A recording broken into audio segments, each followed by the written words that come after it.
Hello everyone, I welcome all of you to this Masterclass 11 on WIPRO Elite NLTH 2021, and today we will be discussing the topics of quantitative aptitude as well as reasoning ability. But before we get started, if you are able to hear me properly, quickly type voice clear in the chat section. Also, if you are able to view my screen, you can quickly type VCSC together in the chat. All right, so I believe both voice and screen are perfect for all of you. Thank you so much for confirming. So a little bit about the company. We are helping students to realize dreams for the past 14 years, and we are proud that we are helping them to get their first ever job through on-campus drive or off-campus drive. And this is your trainer Chetan Kumar, having 5+ years of experience in training and development, and I'm happy to address that I have trained more than 20,000 students across the countries in leading universities like IIT, NIT and VIT. If you have not joined our Telegram channel yet, so this is the right time. Link will be available in the description as well as in the chat section, so you can just click on it and you can join our Telegram channel. And I would tell you what benefits you're gonna get if you just join our Telegram channel. Quizzes will be posted on the regular basis for the upcoming placement drives. So plenty of quizzes will be available on this Telegram channel, so you can get the benefit of it. And every time whenever we are offering training, maybe company specific training or training on some new advancement in the technology, the schedules will be posted on our Telegram channel, so you can attend all those sessions without missing it. And one more information is that on 11th of this December you will have one more webinar at the same time, that is at 5 p.m. and that webinar will be on verbal aptitude. Okay, verbal ability essential for WIPRO Elite NLTH 2021. And if you feel that you're not so proficient when it comes to problem solving under verbal ability section, and if you want to know the pattern of questions in WIPRO under verbal ability section, you should never miss to attend the session which is scheduled on 11th of December at 5 p.m. So without further ado, we will quickly get started with the session. And the first question for all of you is this one. And the moment when you get the answer, quickly post it in the chat. Right.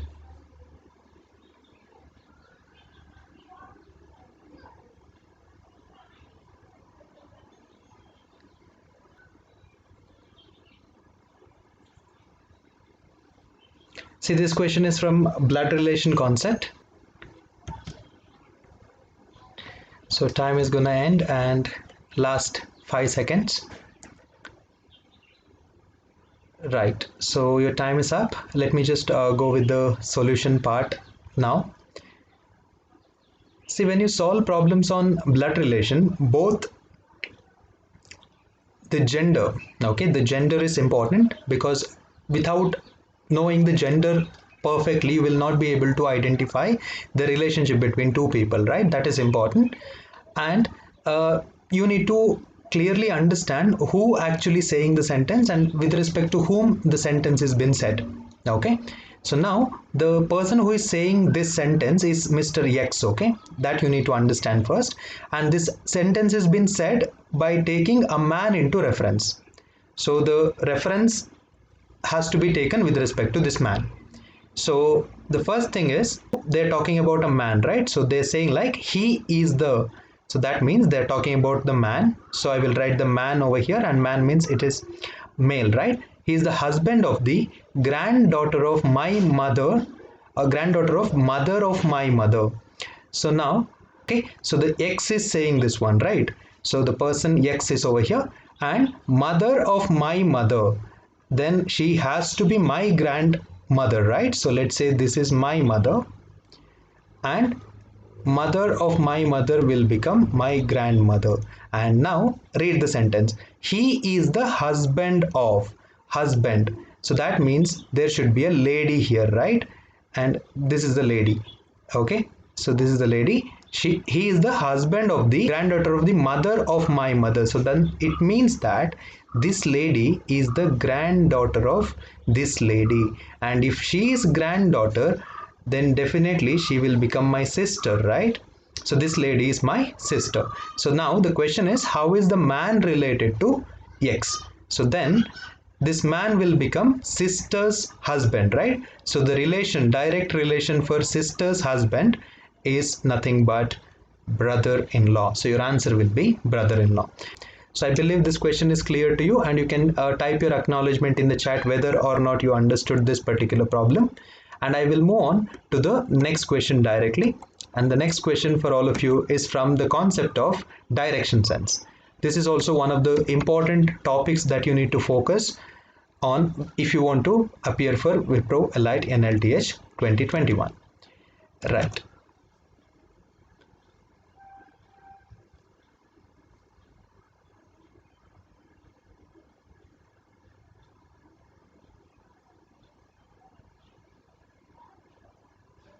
Right. So Aishwarya is the one who answered the question correctly. So that's really nice, Aishwarya, that you have answered the question. And I believe that rest of the people have also understood the problem. Right. Now the next question is already available, and give a try. A man is facing northwest. He turns 90 in the clockwise direction, then 180 in the anti-clockwise direction, and then another 90 in the same direction. So same means whatever is the previous one, in the same direction he again travels 90. So now the question is, which direction is he facing now? Now what I'll do is I will just write the directions first. So let's say representation. You should never forget this representation when you're solving problems on direction sense. And why do I write this? Because this way answering a direction sense problem becomes easier for you. So let's say if this is north direction, then this would definitely be south, and if this is west, this will become east. This should definitely be kept in mind every time whenever you solve problems on direction sense. Now the sub directions, right? So the direction between north and west will become northwest. Similarly, this will be northeast, this will be equal to southeast, and finally this will be southwest. Now the question is, a man is facing northwest. Initially the man is facing northwest direction, so that means his face is towards northwest. Now what he does, he turns 90 in the clockwise direction. See, clockwise direction is always this one. This is called clockwise direction. So clockwise, that means this direction 90, right? So 90 means he will be pointing to, or he will be facing northeast direction after he turns 90, because each angle over here will be 45 in count. Each angle, northwest to north is 45, north to northeast 45 again. So 90 clockwise is northeast. Then he turns 180 in the anti-clockwise direction. See, 180 means it is a straight line, right? So northeast 180 will become southwest directly, because in a straight line 180 is this one, southwest. So after he turns 180 anti-clockwise, he will be facing to southwest. Next, another 90 in the same direction. So when they say same direction, it will be with respect to the previous direction. That means anti-clockwise. So 90 again anti-clockwise. What is anti-clockwise means? That is this one. So let's say is facing here now, and now 90 anti-clockwise will actually be southeast. And what's the answer? Southeast is the right answer for this particular problem. And I believe most of you have understood this problem. You can quickly acknowledge it in the chat section by typing a clear in the chat. So I will move on to the next question directly. And all these are easy type of problems for which you will get the answer within 30 seconds of time. And this question is ideally from a syllogisms concept. Okay. Right. So let me check who is the first one to answer this particular question. Right. So a lot of you have said the answer for the previous problem. Dharani, Manan, Shravanti, Ashish, Lakshmi, Shreya, Shalini. Yes, a lot of you have said the right answer. That's really great that you have understood this problem. and move on to the next question. It's already available, and last 30 seconds of time, and this question is from syllogisms, as I said earlier. So two reasoning topics have been discussed. One problem was from blood relation, and one topic was from direction sense, and this is the third problem, and this problem is from the topic of syllogisms. And I believe everyone must be knowing what exactly is syllogism concept.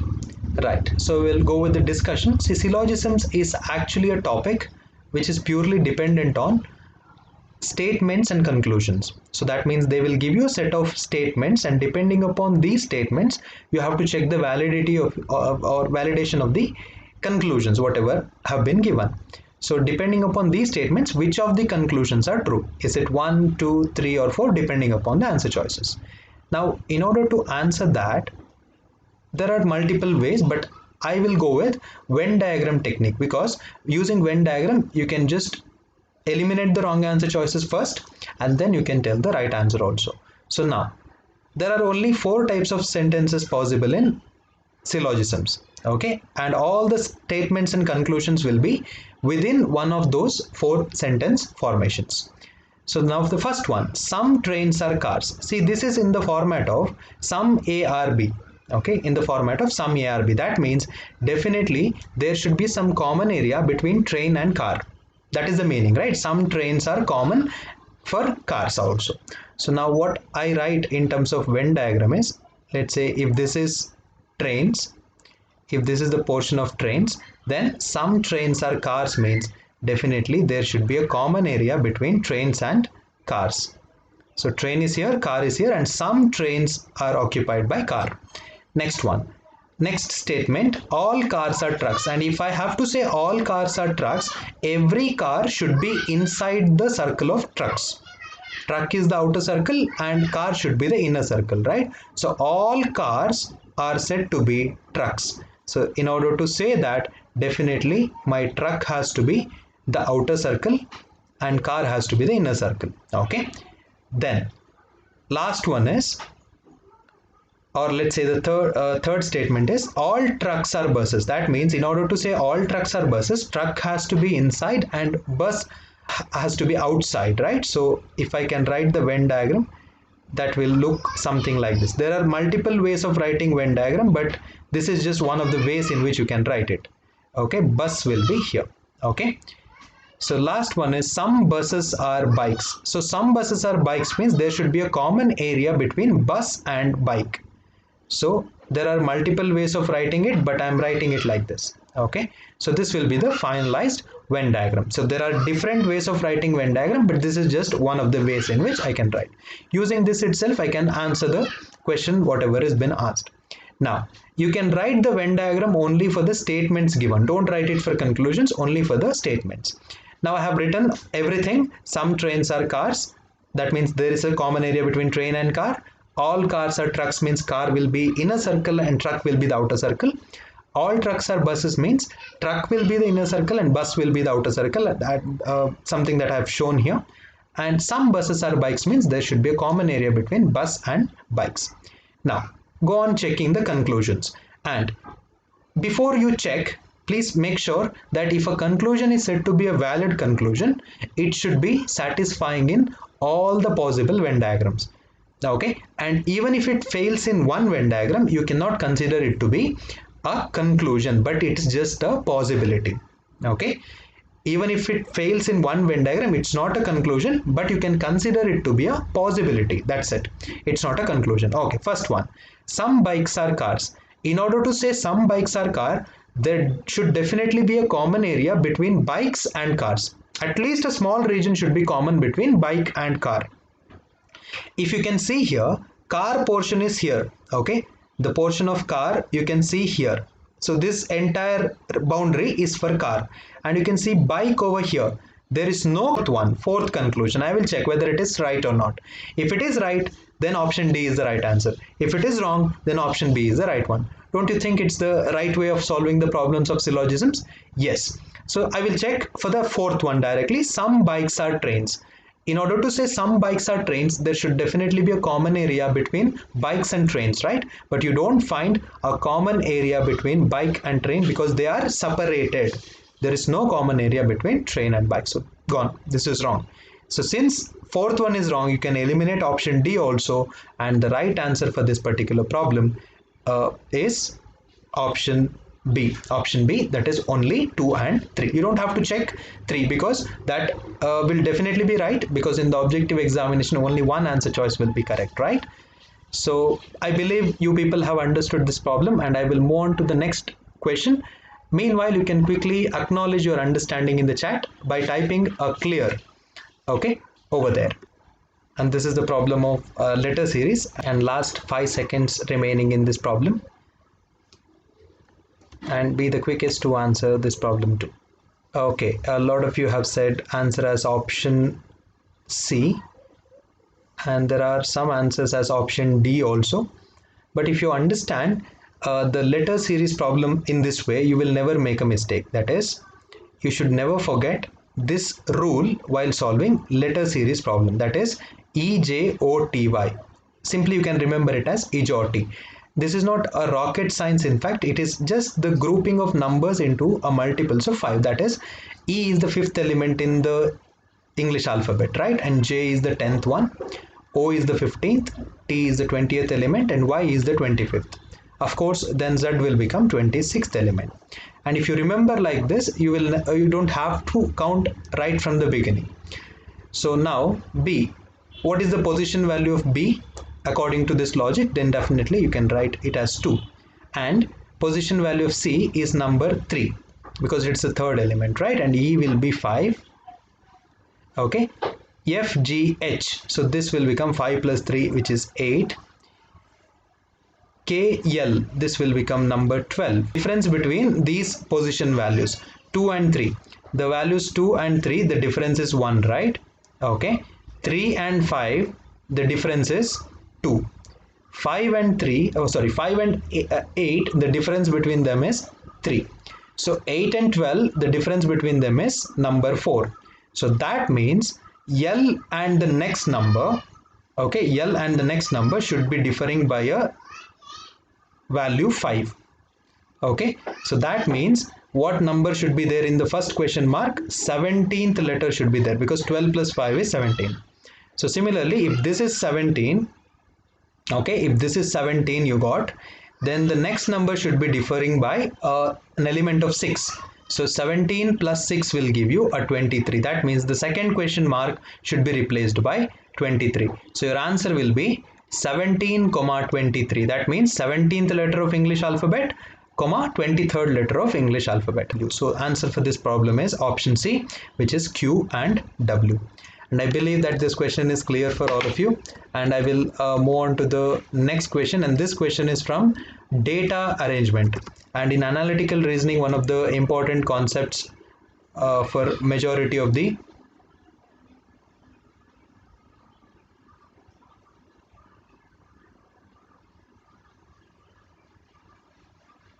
aptitude examinations. All right.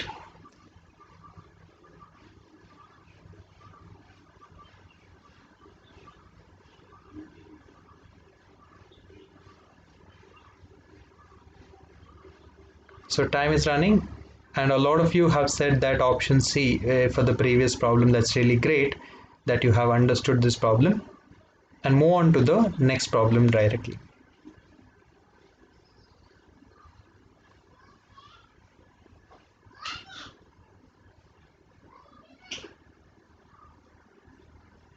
So last 5 to 6 seconds. All right. Yes, see, in data arrangement problem, don't waste your time in reading the question multiple times. This is not going to help you at all. What my recommendation is, the moment when you read a sentence, just write it in terms of a table or in a representation. Okay, if it is something related to height wise arrangement, you can go for bar graph, or if it is weight wise also, you can go for bar graph representation. And if it is an arrangement problem, just start writing something that will give you the answer instantly. So now there are 6 friends, Atish, Bhavna, Chetan, Dimple, Elena and Flora, seated in a row with numbered seats from 1 to 6. So there are seats from 1 to 6, okay? They have been numbered and they actually follow the given seating arrangements. So the first one is there are 2 places between Chetan and Dimple. So that means I will write 2 places here, and let's say, and there is 1 place between Atish and Chetan. So that means there will be 1 place between Atish and Chetan. So Atish will be here, okay, Chetan will be here, right? So there is 1 place here, and there is 1 person between Flora and Elena. So in order to satisfy this condition, then definitely let's say I can fix Flora and Elena over here, okay? So Flora can be here or Elena can be over here, okay, right? So I could have got the answer in the previous stage itself, but still we can just get it done. Bhavna is to be seated before Atish, but not necessarily immediately, right? So that means Bhavna's position cannot be fixed over here itself. So then it means Bhavna can be seated over here, right? Bhavna is here. So then in the sequence, Elena is to be seated before Flora. So that means Elena will be here and Flora will be here, okay? Right. So now you definitely understood that the sequence is from this end, right? 1, 2, 3, 4, 5 and then 6. And the question is who seated at place number 6? So definitely answer will be Atish for this particular problem. So I believe you people have understood this problem, and I will move on to the next question. And the next question is from the concept of data sufficiency. Here there is one advantage and one disadvantage. I will tell you that later, but you can quickly acknowledge your understanding in the chat whether or not you have understood this problem. So answer will definitely be for Atish, right?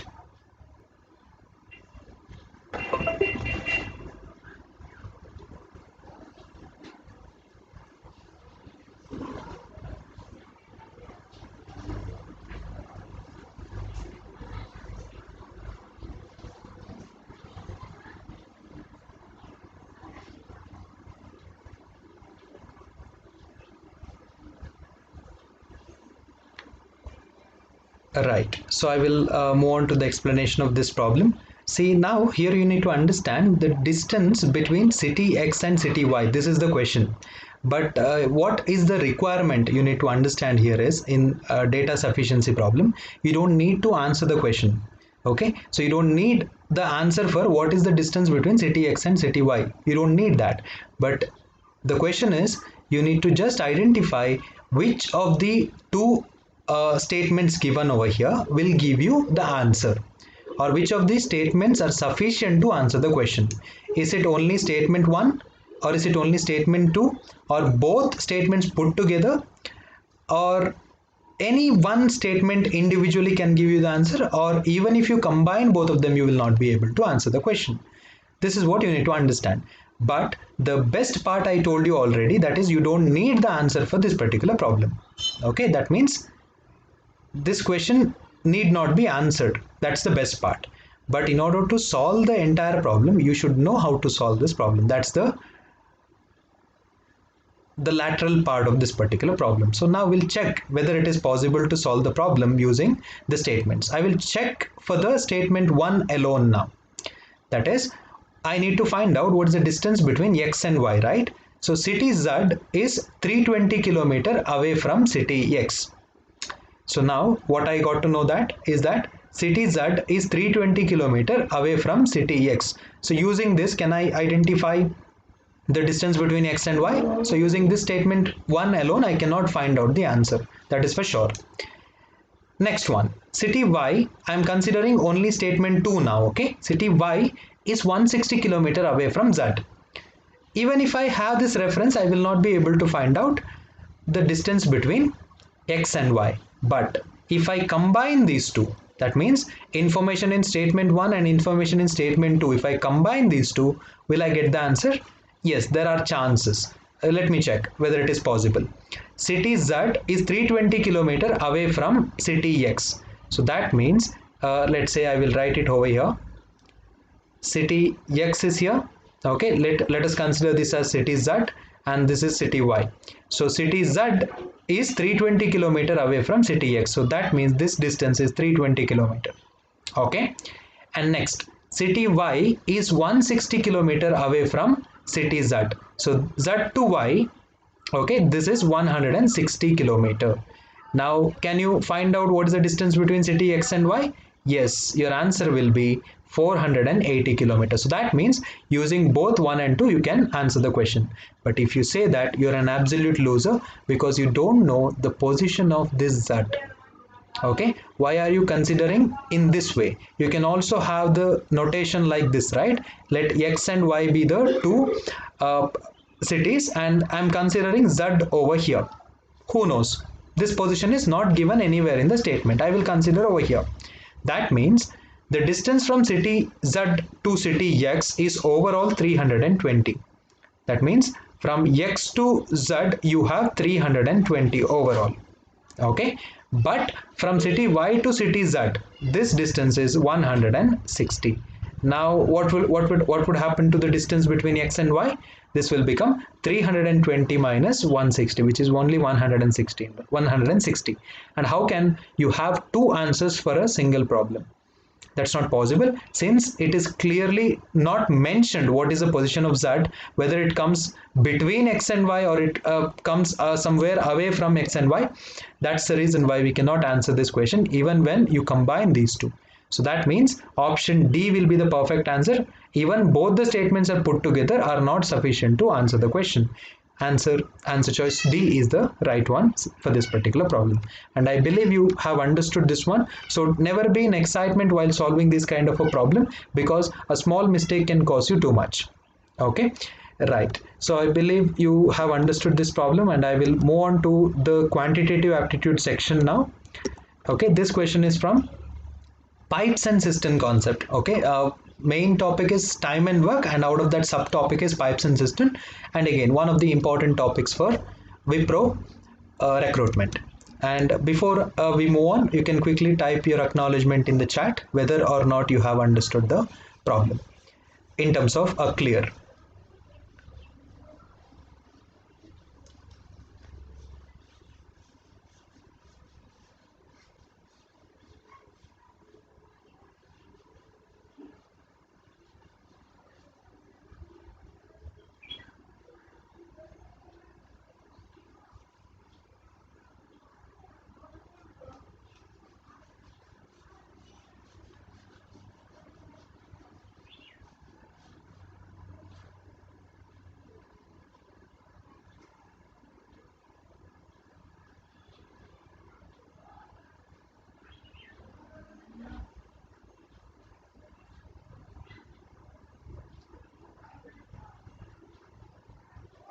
Right, so I will move on to the explanation part for this particular problem.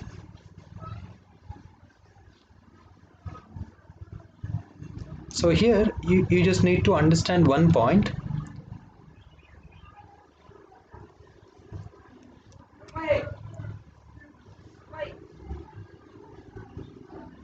Okay, the point here is that you can solve the problem on pipes and cistern just by taking one notation. Okay, that means let's say efficiency is equal to amount of work done in the given duration of time. Okay, efficiency of a person can be identified as amount of work done in the given duration of time. So now here you have a pipe A, okay, a pipe A, and it is filling the tank in 10 hours. That means time taken by the pipe to fill this tank is 10 hours. And due to a leakage in the bottom, it takes 15 hours for the pipe to fill the tank. Now the same pipe with a leakage taking 15 hours to fill the tank. So that means pipe is filling with its own efficiency, but because of a leakage it is taking 5 hours extra. So overall 15 hours with respect to pipe and leakage. And now the question is, what is the time taken by the leakage to empty the full tank? That means if the tank is full, how much time taken by this leakage to empty the tank completely. So leakage time is what you have to identify. Now how to solve this one? So time taken by A is given 10 hours, time taken by A and leakage together is 15 hours. So whenever you are having two time values or multiple time values, you can directly take the LCM of those values in order to get the total amount of work. So that means efficiency I will write here and total work I will write here. Work in the sense, in case of pipes and cistern, you can consider the work to be the capacity of the tank. Okay. So I told you, take the LCM of the time values directly whenever you are given with multiple time values. What is the LCM of 15 and 10? Definitely it is 30. And in pipes and cistern, this 30 will become the capacity of the tank in liter. Okay, that means tank capacity is 30 liter. Now, in order to fill this 30 liters of tank, pipe A is taking 10 hours, right? So what is the amount of water filled in 1 hour? That will become the efficiency, right? Work divided by time. That means 3 liters will be filled in 1 hour by pipe A. But if the leakage is considered, then only 2 liters will be filled in 1 hour. That actually brings us to the conclusion, every hour A will be filling 3 liters and leakage will, or let's say with the leakage it is only 2 liters, right? So that means whatever extra 1 liter is there, right? And that has been removed. That means 3 liters will be poured into the tank every 1 hour.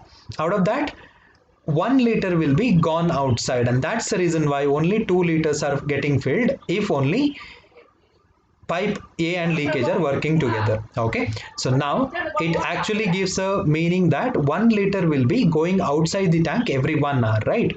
So in order to complete or in order to empty all these 30 liters of tank, how much time required? 30 hours required, because in 1 hour 1 liter will be gone outside and 30 liter means 30 liters. And how did I solve it? I have directly taken the pipe's time taken only by the pipe 10 hours, time taken by both pipe and leakage together is 15 hours. Took the LCM and that will give me the capacity of the tank. And after later using pipe A and with the leakage it is 2 liter. That means 1 liter is going outside every 1 hour. So to empty this 30 liter, 30 hours is required. So that's the solution for this particular problem, and I will move on to the next problem, and one of the easiest problems from the concept of LCM and HCF. This is a problem from LCM and HCF. And if you have understood the previous problem, quickly type a clear in the chat so that we can move on to the next question. Right, so the timer is running, and be the first one to give me the solution for this particular problem.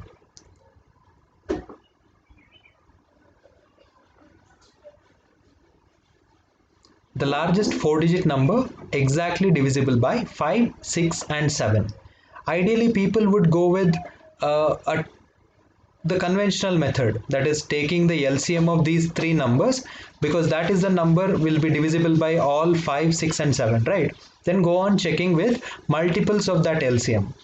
And what is the greatest multiple of that LCM which is lesser than 10,000? That itself is the answer. This is the conventional method. But the shortcut technique says that you can directly go by the answer choice. Okay, what is that answer choice? Directly look at 4 answer choices and then eliminate the wrong answer choices from the availabilities. So now number has to be divisible by 5, 6 as well as 7. So all the 3 numbers should divide the given number, right? So definitely all numbers are divisible by 5. So I cannot consider number 5 for my case, but I can go with 6 and 7 individually. So what I'll do is I will go with number 6 and I will check whether these numbers are divisible by 6 or not. So divisibility, if you're good at divisibility, you will tell me the answer instantly. So divisibility by 6 says that a number is said to be divisible by 6 if it is divisible by both 2 and 3. So number has to be divisible by both 2 and 3. All the numbers are divisible by 2, that is for sure. Now I have to check whether it is divisible by 3. So divisibility by 3 has to be tested. 9 is divisible, okay, This 9 is also divisible, but 8 is not divisible, right? So this is not divisible by 3. If it is not divisible by 3, it is not divisible by 6 also. So this option is eliminated. And here you can see 9 is divisible, okay? 8 plus 7 is 15, right? 15 is divisible by 3. So this number is a possibility. This can be possible. And let's say, look at this one. 9 is divisible, 5 plus 4 is 9, right? That is also divisible by 3. But this number, 4 is remaining, so this is not divisible by 3. If it is not divisible by 3, it is not divisible by 6 also. This is also eliminated. So your answer will be either B or C. Clear? Now check for 7. Check for 7. Divisibility by 7. Then that number has to be divisible by 7 also, right? 7 ones are 7. 2 comes here. 28. 7 fours are 28. And 7 ones are 7. Gone. So this is divisible by 7. Of course, you can eliminate option C. So only right answer possible over here is option B. So number, the greatest 4-digit number which is divisible by 5, 6 and 7 is 9870. So having said that, we will move on to the next problem, and the next problem is this one. But anyway, you can quickly type your acknowledgement in the chat in terms of a clear. Meanwhile, I'll give you the next problem. This is also a problem from LCM and HCF.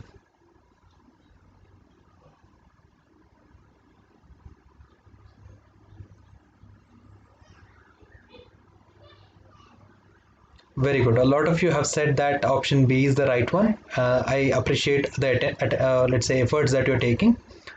And the next question is also one of the important types of problems, and when you solve problems on LCM and HCF, there is one formula that you need to remember every time when you solve the problems on LCM and HCF is that, let's say if A and B are the two numbers and L and H are the LCM and HCF of those two numbers respectively, then I can always say that the product of those two numbers will always be equal to product of their LCM and HCF. This is true for any set of two values, okay? That means if you consider any two numbers A and B, and if you consider their LCM and HCF, then product of those two selected numbers will always be equal to product of their respective LCM and HCF. This is a very important rule that you need to remember. And if you doubt the facilitator, you can just have a check on this one by taking any two numbers and then taking their LCM and HCF. Product will always be the same. Right. Now to answer this one, what most of the people do is they will do like this. LCM of the two numbers is given as 369 and HCF is given as 27. So this product will definitely be equal to one number is 9. Now you have to find out the other one, which is x, right? Now what is the value of x? Most of the people do like this. 369 into 27 divided by 9. 9 ones are 9 threes are 369 into 3. 900, 1080 plus 27, 1107. Answer will be 1107. But you can solve this problem just by observation, okay? You don't have to take more than 5 seconds of time to solve this problem because it's an observation related problem. And why I said that? Only because you need to know this particular rule. A into B will be equal to LCM into HCF, okay?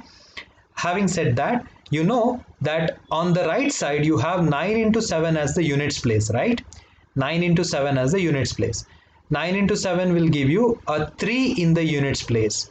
And you can see all the units place are different. So it is enough if you just look at the units place and get the solution. Okay. So now one number is already given as 9. Okay. So 9 into 7 is the LCM and HCF's units digit, and one number is already given as 9, right? So definitely the other number has to be 7 in order to get a 3 in the units place. So what is that one answer choice which is having 7? Directly option C. And this is how you solve problem just by observation.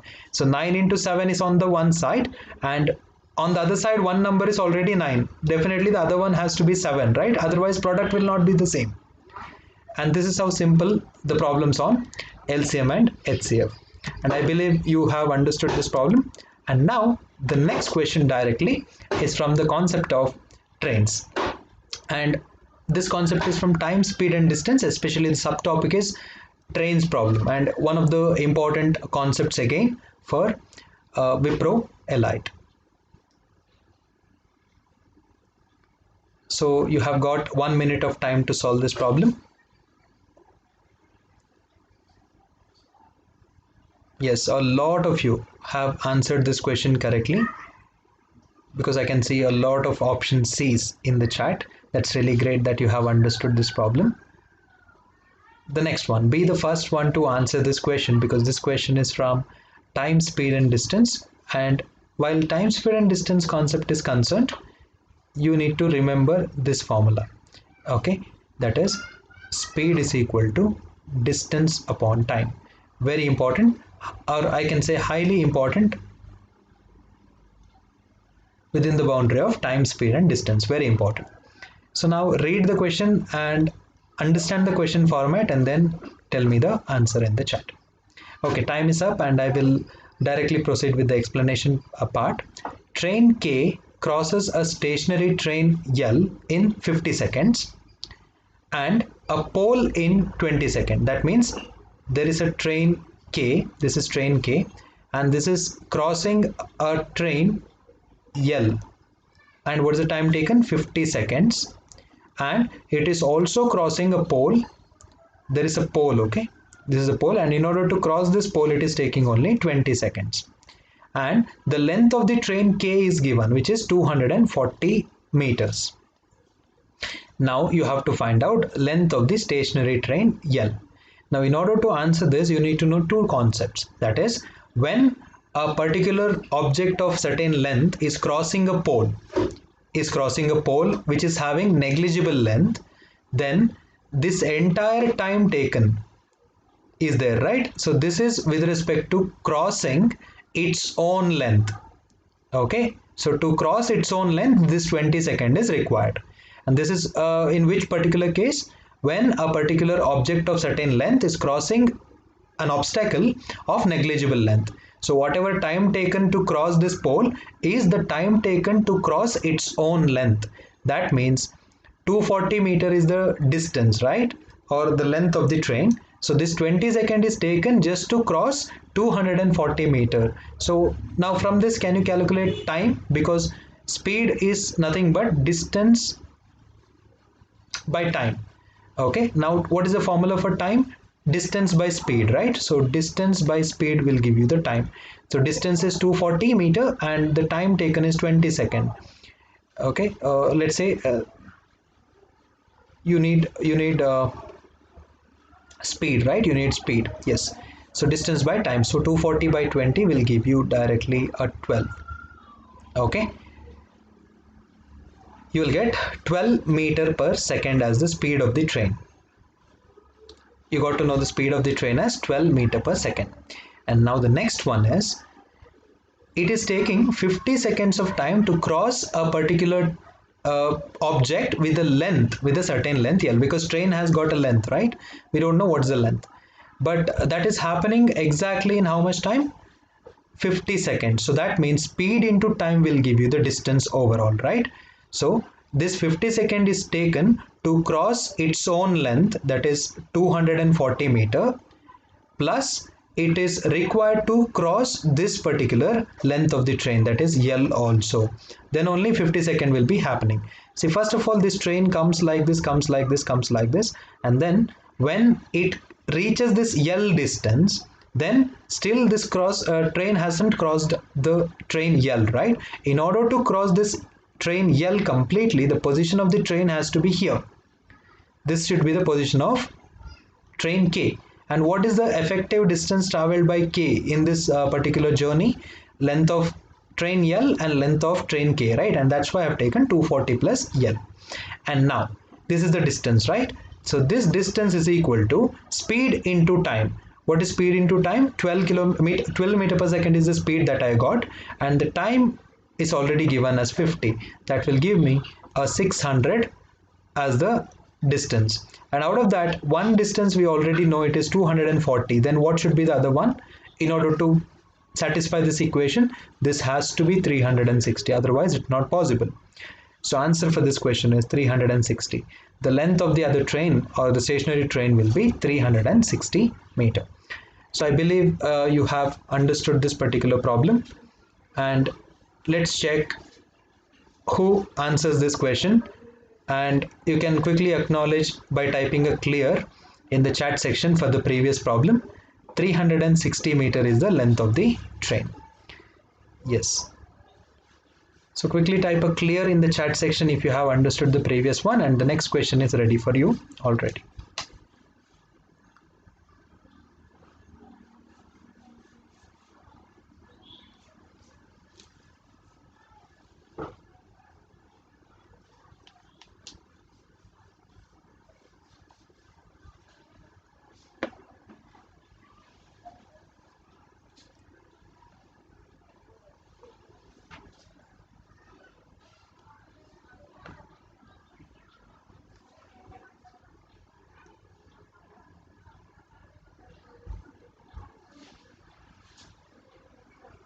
Okay, time is gonna end. If the average age of 21, 23, x 24, 27 lies in between 25 and 28, okay, average age of these people lies between 25 and 28, then how many different values can x take?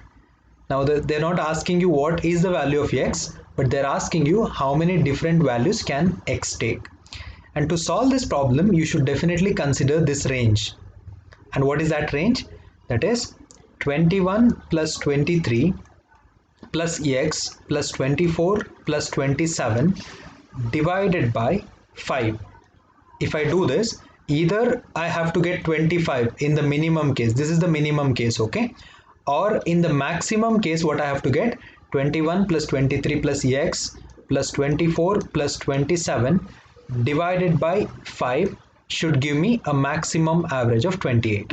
Now this actually tells me sum of their ages should be equal to 25 into 5, which is 125, okay, and in this case it should be 28 into 5, which is 140. Okay, so that means 21 plus 23 plus x plus 24 plus 27 should be, in the minimum case it should be equal to 125, and in the maximum case it can be equal to 140. Okay, so now what should be the minimum value of x in order to get 125 as the answer? You can just check it here. Add all these 21, 23, 24, 27. What are you going to get? 80, 90 and 95. Okay, you're getting 95 plus x is equal to 125. Similarly over here, 95 plus x will be equal to 140. What is the minimum value that you can take here? So minimum value is 30, maximum.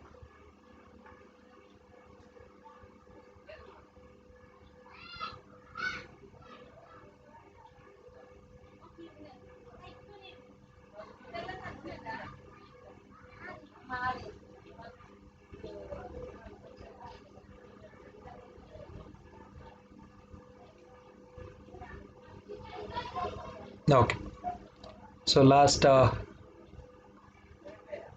10 seconds of time.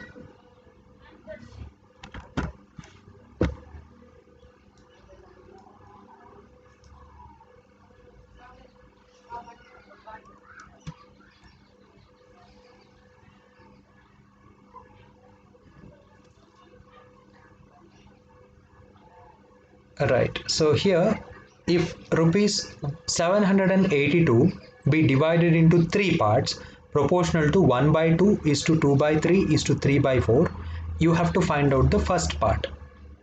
Okay, you have to find the first part. I think the answer choices are not accurate over here.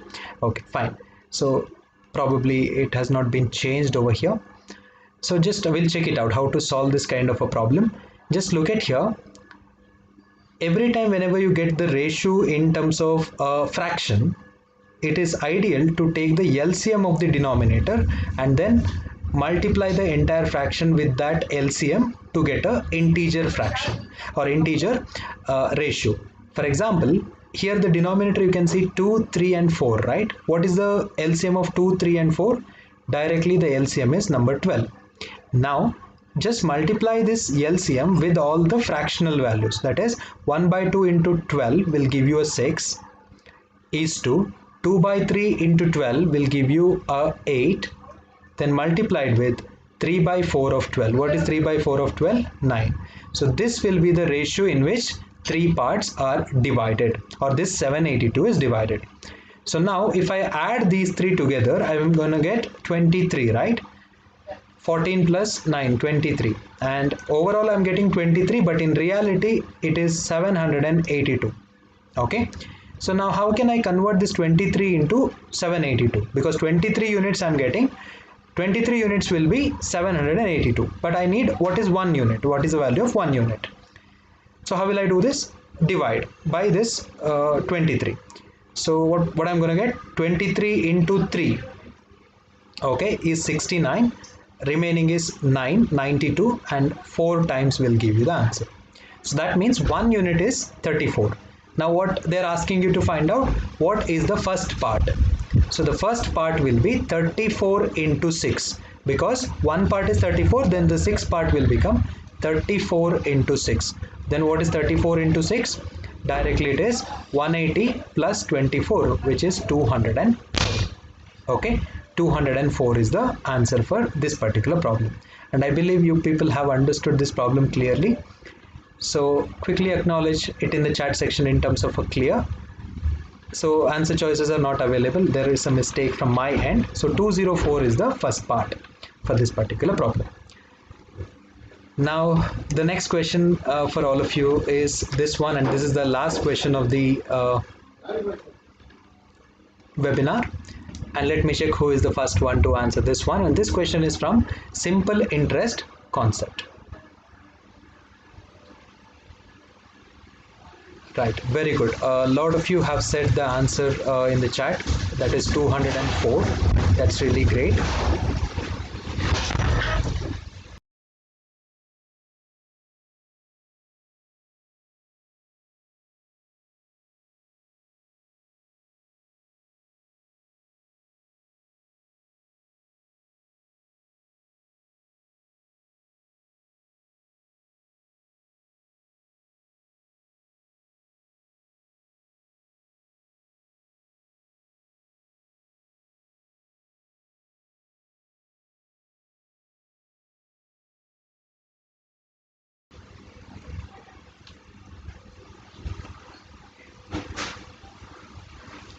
Right, so we'll move with the explanation part of this question.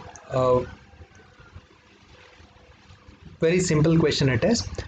A certain sum of money amounts to 704 in 2 years and rupees 800 in 5 years at simple interest. They're talking about simple interest now.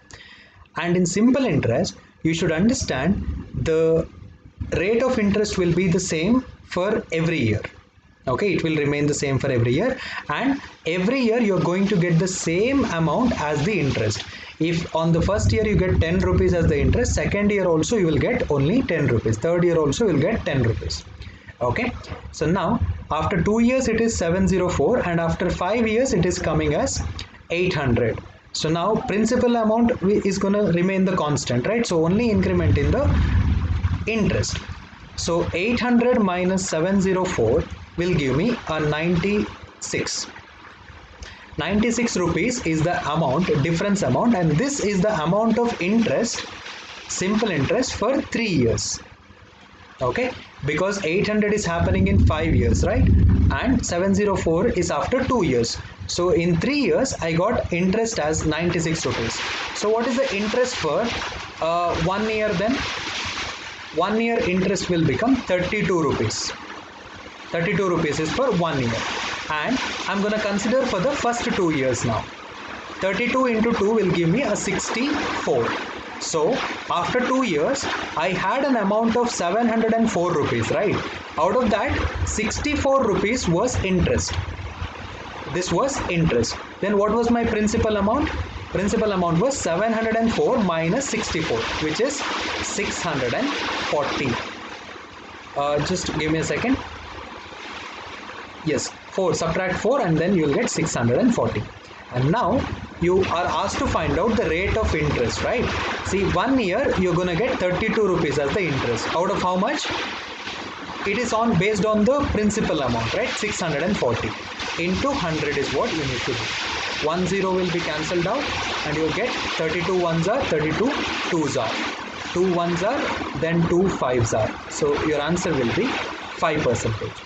So answer for this particular problem is 5%. So I believe you have understood this problem as well.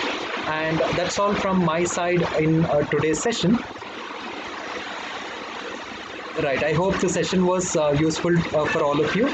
And before we wind up, if you have not joined our Telegram channel yet, this is the right time for you to join. And the link for joining will be available in the chat section shortly. And you can click over there and you can join our Telegram channel. And why you have to join our Telegram channel? Only because a lot of quizzes will be available on our Telegram channel. So every time whenever you want to appear for any mass recruiters or any of the companies, the quizzes related to those companies will be available on our Telegram channel. So you will be benefited. And every time whenever we have a training on particular topic or maybe company specific training, you will be updated on our Telegram channel. And please block your dates on 11th of December at 5 PM because there is one more session